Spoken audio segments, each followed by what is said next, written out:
In this video, I'm going to show you how to link Facebook. Head to a new tab and open Shopify.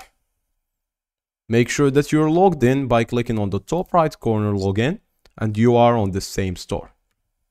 Now let's go back to our store, home, online store, and then customize the current theme that you are using. After that, you will be looking for the following.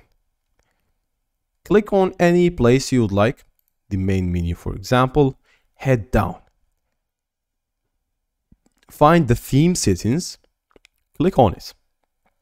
Here is our Facebook. So for example, let's insert the Shopify Facebook, Shopify. Save on the top right corner. And you're good to go. We already have our Facebook linked in successfully, and here it is. Let's preview our website. Go to the footer. And here is our Facebook.